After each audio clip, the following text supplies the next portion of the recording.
Sa isang maliit at tahimik na baryo na napapalibutan ng malalawak na bukirin at luntiang kabundukan, ay naninirahan ang isang binatang nagngangalang Lino.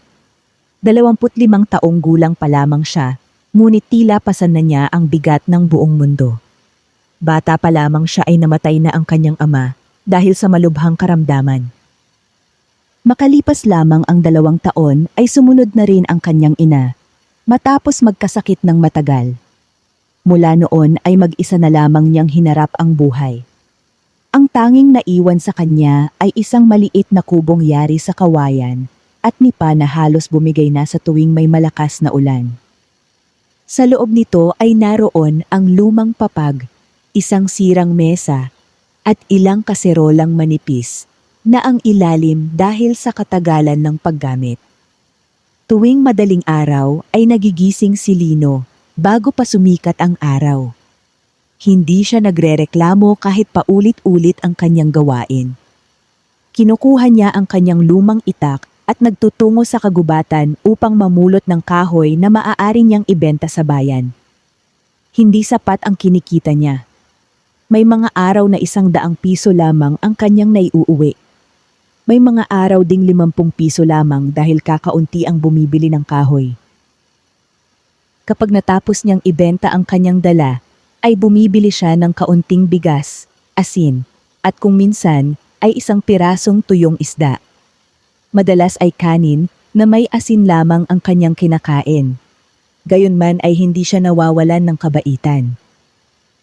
Kapag may matandang nangangailangan ng tulong, ay siya ang unang lumalapit. Kapag may batang naligaw sa kagubatan, ay siya ang naghahatid pauwi.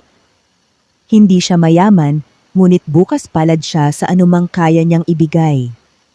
Dahil dito ay mahal siya ng maraming tao sa kanilang baryo. Ngunit may ilan ding naiinggit sa kanyang mabuting puso. Isa na rito si Don Marcelo, ang pinakamayamang tao sa kanilang lugar. Halos lahat ng lupain ay pag-aari nito. Kilala siya sa pagiging sakim at mapang-api. Isang araw ay ipinatawag niya si Lino. "Lino," sabi ni Don Marcelo habang nakaupo sa malaking silya. "Opo, Don Marcelo. Kailangan kong magputol ng maraming kahoy sa bundok. Bibigyan kita ng trabaho." Nagpasalamat si Lino. Buong araw siyang nagtrabaho sa ilalim ng matinding sikat ng araw. Halos hindi siya nagpahinga. Nang matapos ang gawain ay lumapit siya upang kunin ang kanyang bayad. Ngunit ngumisi lamang si Don Marcelo. "Hindi maganda ang ginawa mo. Kalahati lang ang ibabayad ko." Hindi na nakipagtalo si Lino. Tinanggap niya ang maliit na halaga at tahimik na umuwi. Habang naglalakad siya ay iniisip niyang balang araw ay gagaan din ang kanyang buhay. Hindi niya alam na malapit nang magbago ang kanyang kapalaran. Kinabukasan ay nagtungo siyang muli sa kagubatan. Mas malayo ang kanyang nilakad kaysa dati dahil kakaunti na lamang ang natitirang tuyong kahoy sa malapit na bahagi ng bundok. Habang naglalakad ay napansin niyang may kakaibang liwanag na sumisilip mula sa ilalim ng isang napakalaking punong balete. Lumapit siya. May nakita siyang isang matandang lalaki na nakaupo sa ugat ng puno. Maputing-maputi ang buhok nito at mahaba ang balbas. Mukhang pagod na pagod ito. Lumapit si Lino. "Lolo, ayos lang po ba kayo?" Ngumiti ang matanda. "Matagal na akong hindi nakakakain." Agad na inilabas ni Lino ang kanyang baon. Iisa lamang ang kanyang tinapay. Ibinigay niya iyon sa matanda. "Pasensya na po. Ito lang ang mayroon ako." Masayang tinanggap ng matanda ang tinapay. "Kahit ikaw ay mahirap, nagawa mo pa ring magbahagi." Ngumiti lamang si Lino. "Walang anuman po." Matapos kumain ang matanda ay tumayo ito. Biglang nagbago ang paligid. Humangin ng banayad. Kumikislap ang mga dahon. Nagulat si Lino. unti-unting nawala ang kulubot ng matanda. Lumitaw ang isang nilalang na napakaliwanag ng anyo. Hindi ito ordinaryong tao. Isa pala itong mahiwagang tagapagbantay ng kagubatan. Lino, wika nito. Nasubok na ang kabutihan mo. Napaluhod si Lino sa gulat. Huwag kang matakot. Mula sa kanyang palad ay lumitaw ang isang lumang baryang kulay pilak. Hindi ito kumikislap tulad ng ginto, ngunit tila may kakaibang kapangyarihan. Ito ang mahiwagang barya. Hanggat ginagamit mo ito para sa kabutihan, hindi ito mauubos. Ngunit tandaan mo, kapag ginamit mo ito sa kasakiman o pananakit ng kapwa, mawawala ang biyayang taglay nito. Tinanggap ni Lino ang barya. Hindi pa niya lubos na nauunawaan ang ibig sabihin ng sinabi ng mahiwagang nilalang. Ngunit ramdam niyang simula na ito ng malaking pagbabago sa kanyang buhay. Mahigpit na hinawakan ni Lino ang mahiwagang barya habang naglalakad pa uwi. Hindi siya sigurado kung panaginip lamang ba ang lahat ng nangyari. Paulit-ulit niyang tinitingnan ang barya. Mukha lamang itong ordinaryong lumang salapi. Pagdating niya sa maliit na tindahan, ay bumili siya ng 1 kilong bigas. Ibinayad niya ang mahiwagang barya. Tinanggap iyon ng tindera. Matapos maisukli ang kanyang binili ay naglakad na siya pauwi. Habang inilalagay niya ang natitirang gamit sa kanyang bulsa, ay bigla siyang natigilan. Naroon pa rin ang mahiwagang barya. Hindi ito nawala. Napangiti siya. Kinabukasan ay sinubukan niyang bumili ng gulay. Muli niyang ibinayad ang parehong barya. At muli, pagkatapos ng bayaran, nasa kanyang bulsa pa rin ito. Unti-unti niyang naalala ang sinabi ng mahiwagang tagapagbantay. Hindi ito mauubos. Hindi niya agad ginamit ang biyayang iyon upang yumaman. Sa halip ay bumili siya ng maraming pagkain. Ipinamigay niya ang mga ito sa matatandang walang makain. Nagulat ang buong baryo. Nagtaka ang lahat kung saan nanggagaling ang kanyang salapi. Hindi siya nagsinungaling. Ngunit hindi rin niya isiniwalat ang lihim ng mahiwagang barya. Sa loob lamang ng ilang linggo ay marami nang natulungan si Lino. May batang nagkasakit na hindi makabili ng gamot. Siya ang sumagot sa lahat ng gastusin. May isang biyudang halos mawalan ng bahay. Siya rin ang tumulong. May magsasakang nasira ang ani dahil sa bagyo. Binigyan niya ito ng bagong binhi. Dahil dito ay lalong minahal si Lino ng mga tao. Ngunit may isang taong hindi natuwa. Si Don Marcelo. Napansin niyang tila hindi nauubusan ng pera ang binata. Ipinasundan niya ito sa kanyang mga tauhan. Aamin din iyan kung saan nanggagaling ang kayamanan niya. Hindi alam ni Lino na unti-unti nang nabubuo ang panganib sa kanyang paligid. Samantala, patuloy niyang ginagamit ang mahiwagang barya upang makatulong. Nagpatayo siya ng maliit na silungan para sa matatandang walang tirahan. Nagbigay siya ng libreng pagkain tuwing linggo. Nagkaroon ng pag-asa ang maraming pamilya. Ngunit habang dumarami ang kanyang natutulungan, ay lalo namang tumitindi ang inggit ni Don Marcelo. Isang gabi ay palihim niyang ipinatawag ang kanyang mga tauhan. Hanapin ninyo ang lihim ni Lino. Kahit ano ang mangyari, hindi ako papayag na may hihigit pa sa akin. Hindi alam ni Lino na ang mahiwagang baryang nagdala ng pag-asa ay siya ring magiging dahilan ng pinakamalaking pagsubok sa kanyang buhay. Lumipas ang mga linggo at lalo pang gumaan ang buhay ng mga tao sa baryo dahil sa kabutihang loob ni Lino. Hindi na siya kilala bilang simpleng mamumutol ng kahoy. Sa halip, tinatawag na siya ng marami bilang taong laging handang tumulong sa oras ng pangangailangan. Ngunit kasabay ng pagdami ng kanyang natutulungan, ay ang paglaki rin ng pagdududa ni Don Marcelo. Hindi niya matanggap na ang isang dating mahirap na binata ay nakagagawang magbigay ng pagkain, gamot, at tulong sa napakaraming tao nang hindi nauubusan ng salapi. Isang gabi ay ipinatawag niya ang kanyang 3 pinakapinagkakatiwalaang tauhan. Gusto kong malaman ang lihim ni Lino. Malamig niyang utos. Susundan ninyo siya araw at gabi. Huwag kayong babalik hanggat wala kayong nalalaman. Kinabukasan ay palihim na sinundan ng mga tauhan si Lino. Nakita nilang namimili ito sa pamilihan. Isang malaking sako ng bigas ang binili niya. Kasunod noon ay mga gulay, isda, gamot, at iba pang pangangailangan ng mga mahihirap. Napansin nilang iisa lamang ang bariyang ibinabayad ni Lino sa bawat tindahan. Ngunit wala silang nakita na kakaiba. Hindi nila alam na pagkabayad ni Lino ay kusang bumabalik ang mahiwagang barya sa kanyang bulsa. Lumipas pa ang ilang araw. Isang umaga ay bumisita si Aling Rosa. Isang biyudang may 3 anak. Halos umiiyak ito. Lino, ilang araw nang walang makain ang mga anak ko. Hindi nag-atubili si Lino. Binigyan niya ito ng bigas, delata, gatas, at kaunting pera upang makapagsimula muli. Punong-puno ng pasasalamat ang babae. Kung hindi dahil sa iyo, hindi ko alam ang mangyayari sa amin. Ngumiti lamang si Lino.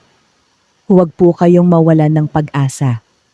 Hindi niya alam na mula sa malayo ay pinagmamasdan siya ng isa sa mga tauhan ni Don Marcelo. Kinagabihan ay iniulat nito ang lahat. Boss, parang hindi talaga nauubusan pera si Lino. Naningkit ang mga mata ni Don Marcelo. May tinatago siyang kayamanan. Kahit hukayin pa natin ang buong bundok, hahanapin natin iyon. Lumipas pa ang ilang araw. Isang matinding bagyo ang dumating sa baryo. Maraming bahay ang nasira. Maraming pamilya ang nawalan ng tirahan. Habang ang iba ay nag-aalala sa sarili nilang kalagayan, agad na kumilos si Lino. Bumili siya ng mga yero, kahoy, pako, at pagkain. Isa-isa niyang tinulungan ang mga naapektuhan. Sa loob lamang ng 1 linggo ay naitayong muli ang maraming bahay. Lalong humanga ang buong baryo sa kanya. Ngunit lalo ring nag-init ang ulo ni Don Marcelo. Hindi maaari ito. Dapat mapasakamay ko ang lihim niya. Isang gabi, habang nagpapahinga si Lino sa kanyang kubo, may narinig siyang mahinang katok sa pinto. Pagbukas niya ay isang matandang babae ang kanyang nadatnan. Basang-basa ito sa ulan at nanginginig sa lamig. Anak, mahina nitong sabi. Maaari ba akong makituloy kahit ngayong gabi lamang? Hindi nagdalawang isip si Lino. Halika po, maliit lang ang bahay ko. Pero may lugar kayo rito. Pinatuloy niya ang matanda. Ipinaghanda niya ito ng mainit na lugaw at pinahiram ng tuyong kumot. Habang kumakain ang matanda ay napansin niyang tila may kakaibang ningning ang mga mata nito. Pambihira ang puso mo, Lino. Wala kang hinihinging kapalit sa bawat pagtulong. Napangiti lamang ang binata. Masaya na akong makita ang ibang tao na nakangiti. Kinabukasan ay maagang nagising si Lino. Ngunit wala na ang matanda. Sa ibabaw ng kanyang mesa ay may isang maliit na supot. May lamang ilang buto ng palay at isang liham. Nakasulat dito, ang tunay na kayamanan ay hindi ang baryang hindi nauubos. Ang tunay na kayamanan ay ang pusong marunong magbahagi. Patuloy mong ingatan ang iyong kabutihan dahil darating ang mga taong susubok na agawin ang biyayang nasa iyong kamay. Tahimik na binasa iyon ni Lino. Hindi niya alam kung sino ang matandang iyon. Ngunit ramdam niyang isa na naman itong mahiwagang nilalang na sumusubok sa kanyang pagkatao. Samantala, sa malaking bahay ni Don Marcelo ay may nabuo ng plano. Ngayong gabi, wika niya sa kanyang mga tauhan, papasok tayo sa kubo ni Lino. Kahit baliktarin pa natin ang buong bahay niya, hahanapin natin ang lihim ng kanyang kayamanan. Hindi nila alam na ang kanilang balak ay magbubukas ng mas malaking pagsubok. Isang pagsubok na maaaring magpabago sa kapalaran ng lahat. Madilim ang kalangitan ng gabing iyon. Tanging liwanag ng buwan ang tumatama sa maliit na kubo ni Lino. Mahimbing siyang natutulog matapos ang buong araw na pagtulong sa mga nasalanta ng bagyo. Hindi niya alam na unti-unti nang lumalapit ang 3 tauhan ni Don Marcelo. Tahimik nilang binuksan ang bintana ng kubo. Isa-isang pumasok ang mga ito. Maingat nilang hinalughog ang bawat sulok ng bahay. Binuksan nila ang lumang baul. Sinilip ang ilalim ng papag. Pati mga lumang damit ay kanilang kinapa. Ngunit wala silang makitang kayamanan. Habang naghahanap ang mga magnanakaw ay napansin ng isa ang maliit na supot na nakasabit na dingding. Kinuha niya ito. Pagbukas ay tumambad ang isang lumang baryang pilak. Ito kaya ang hinahanap natin? Bulong niya. Hindi nila alam na iyon ang mahiwagang barya. Tahimik silang umalis habang dala ang barya. Kinabukasan ay nagising si Lino. Nang hawakan niya ang kanyang bulsa ay bigla siyang natigilan. Wala ang mahiwagang barya. Mabilis niyang hinanap ito sa buong bahay. Ngunit hindi niya ito makita. Napaupo siya. Hindi dahil sa takot na mawalan ng kayamanan, kundi dahil alam niyang marami pang taong umaasa sa kanyang tulong. Samantala, tuwang-tuwa si Don Marcelo nang makita ang barya. Ito pala ang sikreto niya. Agad siyang nagtungo sa pamilihan. Bumili siya ng mamahaling alahas. Ibinayad niya ang mahiwagang barya. Pagkatapos ng transaksyon, ay bumalik ang barya sa kanyang bulsa. Napangisi siya. Totoo nga. Hindi ito nauubos. Mula noon, ay nagsimula siyang bumili ng mamahaling karwahe, kabayo, kasangkapan, at marami pang luho. Ngunit hindi niya napansin ang isang kakaibang pangyayari. Habang ginagamit niya ang barya para sa kasakiman, unti-unti itong nawawalan ng kinang. Hindi iyon napansin ni Don Marcelo. Sa kabilang banda, kahit wala na ang mahiwagang barya, ay hindi tumigil si Lino sa pagtulong. Nagputol muli siya ng kahoy. Nagtrabaho siya ng buong sipag. Kaunti lamang ang kanyang kinikita, ngunit ibinabahagi pa rin niya ito sa mga higit na nangangailangan. Isang gabi ay muli niyang nakita ang mahiwagang tagapagbantay ng kagubatan. Lino, sabi nito, hindi ang barya ang tunay na biyaya. Ang kabutihan ng iyong puso ang dahilan kung bakit ka pinagkatiwalaan. Nasa maling kamay ngayon ang mahiwagang barya. At malapit nang dumating ang kaparusahan. Tahimik na yumuko si Lino. Wala akong galit sa kumuha nito. Ang hiling ko lamang ay matauhan siya bago pa maging huli ang lahat. Napangiti ang mahiwagang nilalang. Isa na namang pagsubok ang iyong nalampasan. Habang lumilipas ang mga araw ay lalo pang yumayaman si Don Marcelo. Halos araw-araw ay may bago siyang binibili. Nagpatayo siya ng mas malaking mansyon. Nagdaos siya ng magagarang handaan. Ngunit hindi na siya nagbibigay ng tulong sa mga mahihirap. Sa halip ay lalo pa niyang pinabigat ang upa sa mga magsasaka. Marami ang nawalan ng lupa. Marami ang nagutom. Isang umaga ay muli niyang ginamit ang mahiwagang barya upang bumili ng mamahaling kabayo. Ngunit nang matapos ang bayaran, ay hindi na bumalik ang barya sa kanyang bulsa. Mabilis niya itong hinanap. Wala na ito. bigla niyang narinig ang isang malakas na tinig. Ang biyayang ginamit sa kasakiman ay hindi maaaring manatili. Nagulat si Don Marcelo. Lumamig ang paligid. Lumakas ang hangin.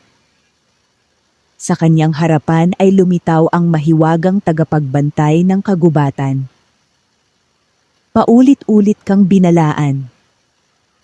Ngunit pinili mong gamitin ang biyaya upang pagsamantalahan ang kapwa. Lumuhod si Don Marcelo. Patawarin mo ako. Ngunit hindi agad sumagot ang mahiwagang nilalang. Sa parehong oras ay nasa kagubatan si Lino. Patuloy na pumuputol ng kahoy upang mabuhay ng marangal. Lumapit sa kanya ang mahiwagang tagapagbantay. Mula sa kanyang palad ay muling lumitaw ang mahiwagang barya. Ibinabalik ko ito sa tunay na may-ari. Tinanggap iyon ni Lino, ngunit tandaan mo, mas mabigat ngayon ang iyong tungkulin. Ang biyayang ito ay hindi lamang para sa iyong baryo. Ito ay para sa mas marami pang taong nangangailangan. Napangiti si Lino at buong pusong nangakong patuloy niyang gagamitin ang mahiwagang barya para sa kabutihan. Samantala, naiwan si Don Marcelo na nagsisisi sa kanyang kasakiman. Ngunit alam niyang kailangan niyang patunayan sa pamamagitan ng kanyang mga gawa ang tunay na pagbabago ng kanyang puso. Makalipas ang ilang buwan, ay tuluyan nang nagbago ang buhay sa buong baryo.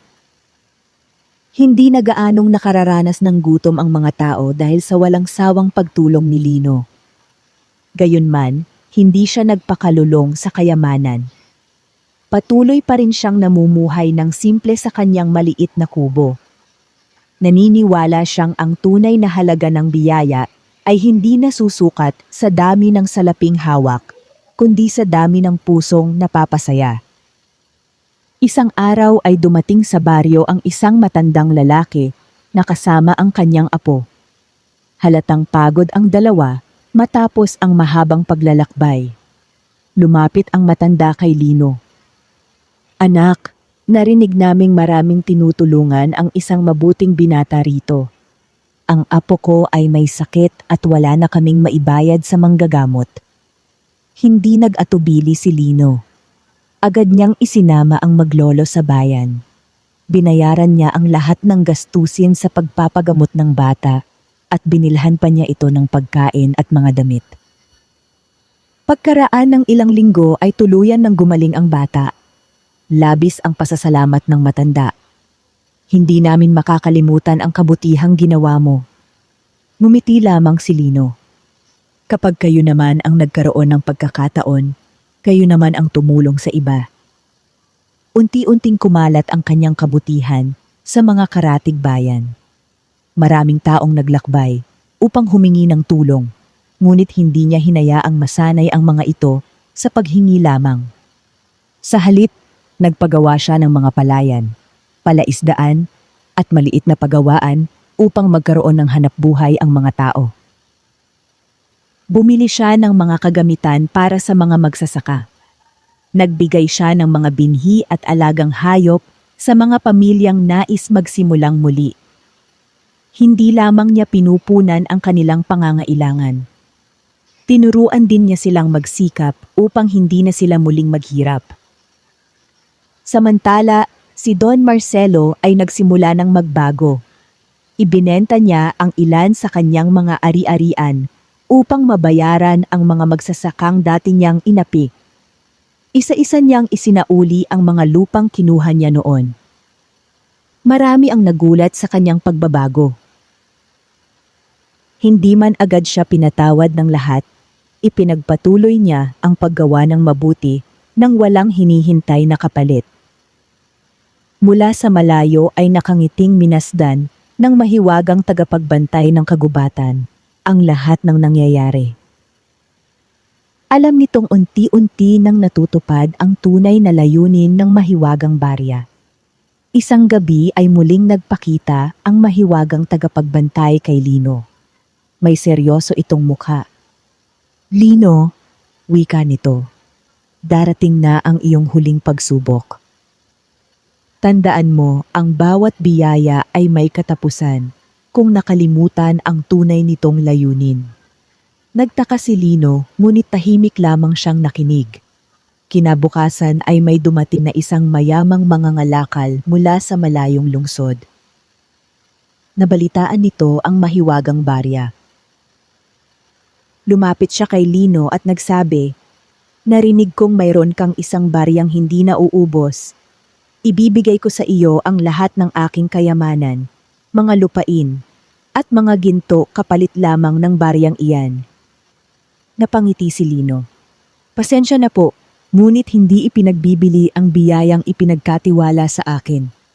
Hindi sumuko ang mangangalakal, dinagdagan pa niya ang kanyang alok.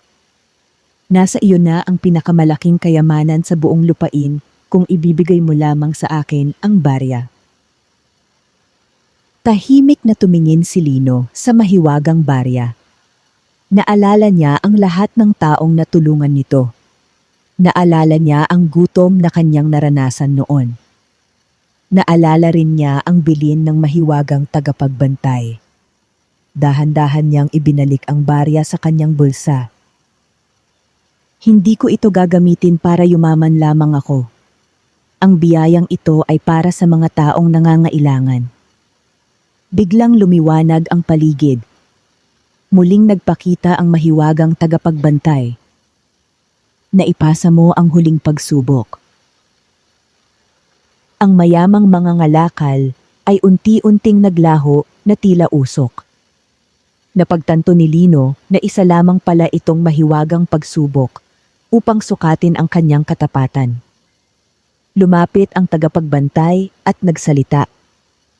"Dahil nanatili kang tapat, ang biyaya ng mahiwagang barya ay mananatili hanggat ginagamit mo ito sa kabutihan."